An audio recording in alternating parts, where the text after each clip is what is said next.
चॅनलचे updates मिळवण्यासाठी कृपया @post मराठीला लाईक करा, शेअर करा आणि सबस्क्राईब करायला विसरू नका।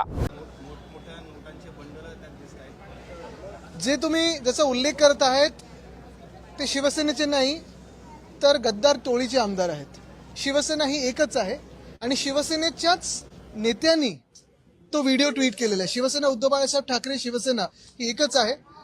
गद्दार टोळीचा जो व्हिडिओ ट्विट केलेला आहे हा भयानक आहे आणि म्हणून काल पण मी विचारलं की हा सगळा जो प्रचार सुरू होता आणि आता पण पुढच्या एका आठवड्यात प्रचार जो काही होणार आहे त्या गद्दार टोळीचे जे नेते आहेत, गँग लीडर आहेत, त्यांनी पण हेलिकॉप्टरमध्ये उतरून म्हणजे काय 1.5 तासाच्या प्रचारासाठी 2 मोठ्या बॅगा नेल्या, त्याच्यातून कुठच्या आनंदाच्या शिधाचं वाटप होत होता ते आज टीव्हीवर आलेलं आहे। पण जसं ह्यांचा व्हिडिओ आला तसं छत्रपती संभाजीनगर मधले एक आमदार त्यांचा एक व्हिडिओ आला, अनेक अशा आमदारांचे व्हिडिओ आलेत। मग कोणाच्या जमिनीचं आलं असेल, कोणाच्या पैशाच्या नोटाचं आलं असेल, कोणाच्या दादागिरीचं आलं असेल, कोणी कोणाला मारतानाच आलं असेल।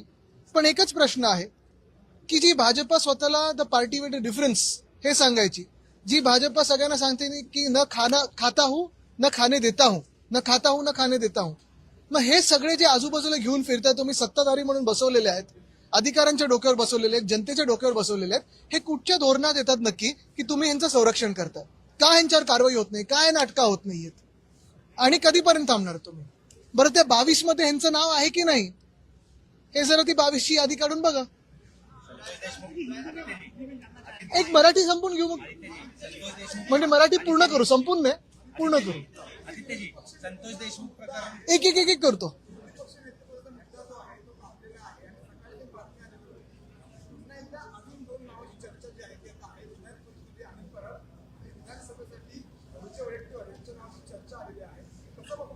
अरे तापलेल्या म्हणजे तुम्हीच तापवताय सकाळपासून, काल पण तुम्हीच तापवलं होता। काल दुसरी 2 नावं होती, आज ही 2 नावं आहेत, उद्या दुसरी 2 नावं येतील। आम्ही जे दिलेलं नाव आहे ते एक आहे, ते स्पष्ट आहे, ते कुठेही बदल झालेला नाहीये।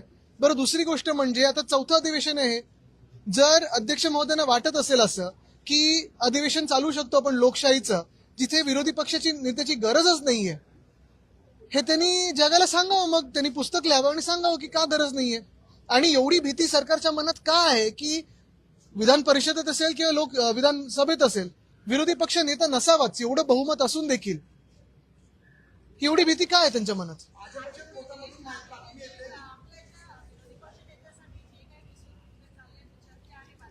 सगळे रुसवे-फुगवे सरकारमध्ये आहेत आणि ते जे बाजूला बसवले त्यांच्यामध्ये आहेत।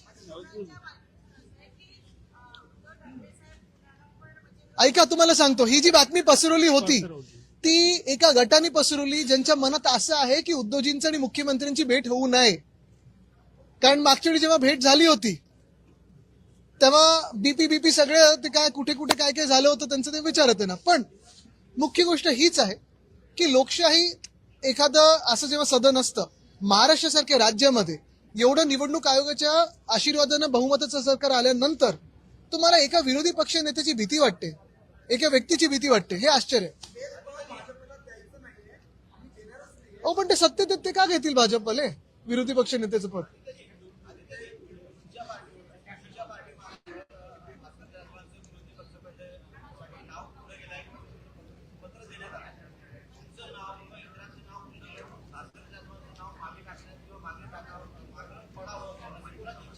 कोणाची नाही। आता उद्या अजून 2 नावं तुम्ही ऐकाल नवीन, पण ते जिंकून आले तेवढं बघा। पुढचा प्रश्न ठीक आहे चला पुढचा। शाहीद प्रकरणाला आज 1 वर्ष पूर्ण झालं, त्यांच्या घरच्यांचं म्हणणं असं आहे आम्हाला अजून न्याय मिळाला नाही। बीडचं प्रकरण आहे, परभणीचं प्रकरण आहे, अशी अनेक प्रकरणं महाराष्ट्रात आहेत। आज देखील आम्ही सकाळी चर्चा करत होतो। पण मुद्दा असा आहे ना की पुढे सरकार काही करतंय का? आणि ही जशी प्रकरणं आहेत तसं शेतकऱ्यांच्या पण आत्महत्या आहेत, हा पण प्रकार तसाच आहे, चालूच आहे। कुठेही पूर्णविराम त्याला होत नाहीये कारण सरकारकडून मदत मिळत नाहीये।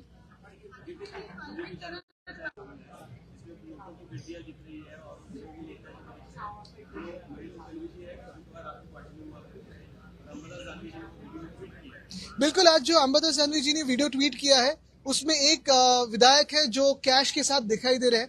ऐसे ही कुछ महीने पहले और एक विधायक थे उसी शिंदे गुट के, मिंदे गुट के, जो ऐसे ही कैश के बैग के साथ बैठे हुए थे। लेकिन सवाल यही है कि भाजपा जो खुद को पार्टी विद डिफरेंस कहलाती है, भाजपा जो कहती है ना खाता हूं ना खाने देता हूं, इन्हीं सारे लोगों के बल पे अपनी सरकार मजबूत तरीके से बताई हुई है। तो क्या जवाब देगी वो देश को और लोगों को कि ऐसे सारे लोग, भ्रष्ट लोग लेके साथ सरकार चला रही है? मांग करने की जरूरत क्या है? ऐसे लोगों को तो जेल में होना चाहिए। क्या कभी भी आपने देखा है लोकतंत्र में ऐसी बातें होते हुए?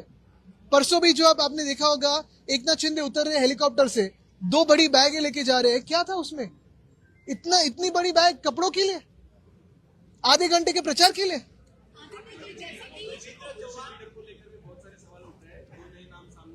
बिल्कुल नहीं, हमने जो नाम दिया है वो किसी भी कोई बदल हुआ नहीं है।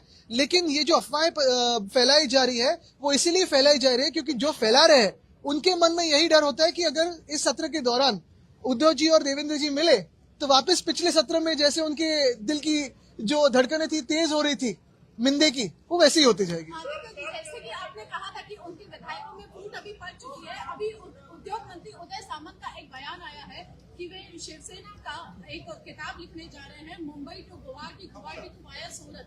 इसके ऊपर सर क्या कहना? लज्जा थोड़ी तो होनी चाहिए। इतनी सारी किताब चोरी पे, खुद के चोरी पे अगर लिख रहे हैं तो इससे और यानी ये तो क्या कॉमेडी हो सकती? एक तो सरकाज़म में बोला होगा उन्होंने, लेकिन ये तो लज्जा है ही नहीं। ऐसे लोग किताब लिखे तो दुनिया की बेस्ट सेलर हो सकती है। एक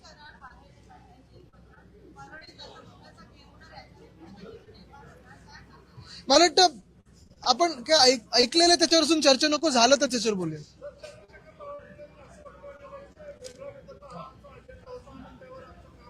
बघा, आपल्याला आठवत असेल जेव्हा मोदी साहेब 2014 मध्ये इथे आले होते महाराष्ट्रात प्रचाराला, तेव्हा त्यांनी सांगितलं होतं मी असेपर्यंत ते होऊ देणार नाही. काही वेगळे प्लॅन असतील तर मला माहित नाही.